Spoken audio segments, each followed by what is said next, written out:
Good morning. I'm Christie Murray, and I'm the Director of Program Development with PHMSA. Thank you, Carl, for inviting me to speak on PIPA. And since we're with our food for thought theme, my task was to answer, is PIPA moving slowly? Depending on the varying opinions and suggestions, one could say that PIPA is off to a slow start, but in its efforts to help communities understand their role with better land use development planning and near existing transmission lines, and how to incorporate the PIPA recommended practices into their planning processes. But I would also add that with any undertaking of a large or new initiative, there's a journey of 1,000 miles that it has to begin with one step at a time.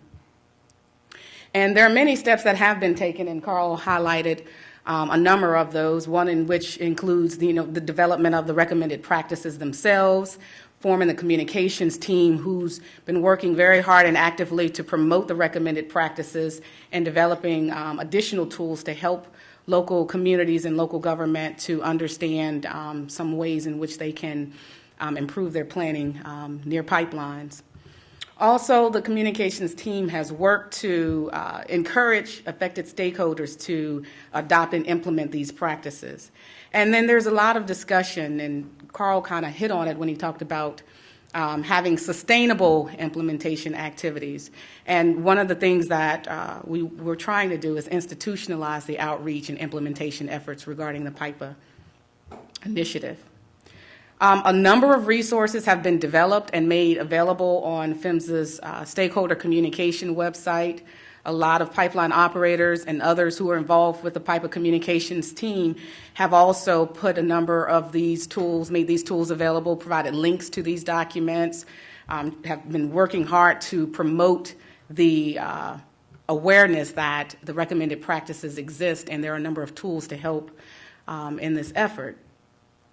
There's been a lot of email blasts to help promote and get the word out about these tools and the logos and where these resources can be found.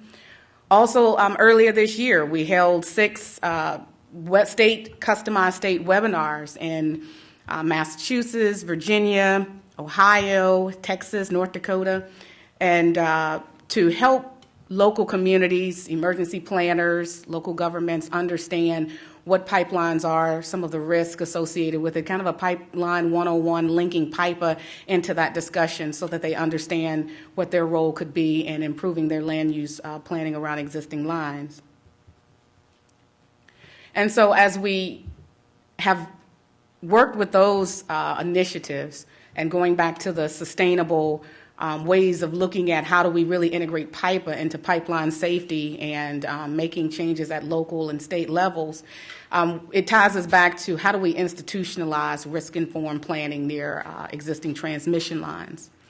And one of the best ways of doing that is taking advantage of existing organization channels and processes that exist, and how do we make those tools that that parallel the recommended practices and some of the underlying tools available, and finding those networks that can help disseminate and further push those messages to those local entities who do things differently, have varying ways of influencing land use planning activities, but making them available in a broader sense as well, so that they at least know those tools exist. Also, there's opportunities to promote PIPA, and we're seeing a lot of this, and we're continuing and would encourage others to do these things and promote PIPA using existing pipeline safety outreach efforts.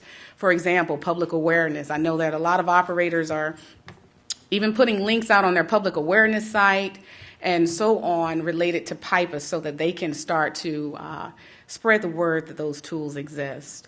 Also promoting PIPA with excavation damage prevention activities, including them in emergency response planning initiatives, and also promoting PIPA within the National Pipeline Mapping System, and linking that is important to know what pipelines are important in your jurisdiction. Also, the team is working to partner with the American Planning Association to offer continuing education credits to planners who are seeking certifications. I think it's called a certification maintenance program or other training coursework, so that they can enhance their knowledge and skills related to pipelines and stay current with what's currently going on in the planning environment. And another key initiative that the communications team and PHMSA is working on currently is working with the Department of Homeland Security, Federal Emergency Management Agency, FEMA, to look at pipelines as one of the hazards that require mitigation in some of their existing areas that they have going on. FEMA is responsible primarily for implementing the hazard mitigation planning provisions under Section 322 of the Robert T. Stafford Disaster Relief, Recovery, and Emergency Assistance Act.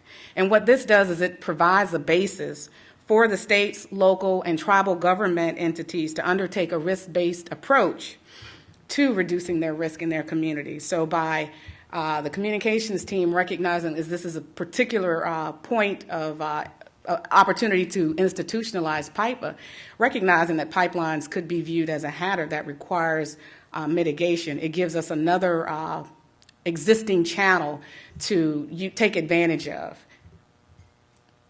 So the recommended practices, they really they touch on mitigation within those existing practices. So it's not a huge leap to understand that if you include pipelines and hazard mitigation, then those can be implemented because hazard mitigation strategies are being developed on state, local government levels currently, that pipelines could also be incorporated into some of those mitigation strategies as well. And what we're doing is we're developing we're co-publishing a primer, or it's a guidance document that helps emergency managers, planners, and others understand how, giving them more knowledge on pipelines and pipeline safety, and how they can start to develop hazard mitigation strategies, particularly around pipelines and some of their existing work. So they can do that by reviewing these guidance documents that will help them to understand how pipelines operate, some of the common products that are transported in the pipelines, also understanding some of the potential risks of pipeline incidents, and how they can adopt mitigative strategies to help with their implementation. So currently we do have a full draft. It's been through a couple iterations of the communications team review. We're working with FEMA back and forth between FEMA and PHMSA to also have them routed through our review processes.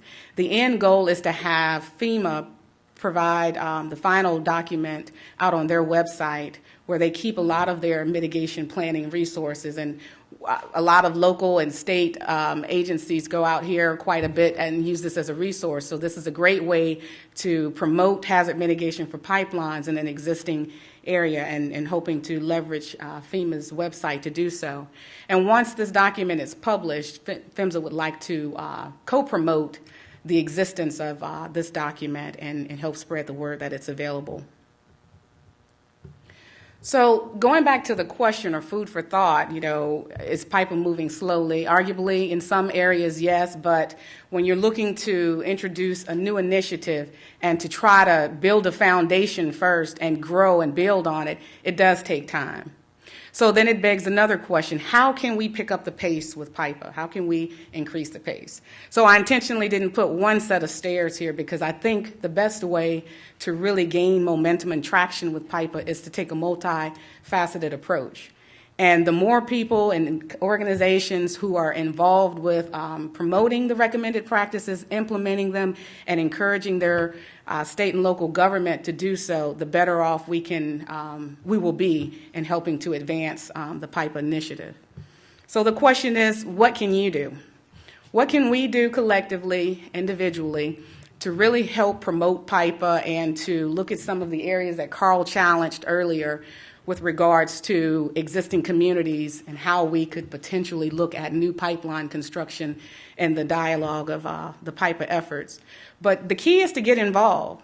Anybody, everybody, and those who are involved, let's stay involved. We do recognize that public participation in this process is very important. Know where the local pipelines are in your jurisdiction. NPMS can be a resource for that.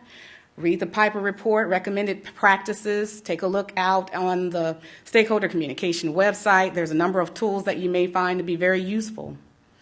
Assess your community level of risk tolerance for land use development in your area, and put together a plan to address how your community needs related to PIPA, those recommended practices.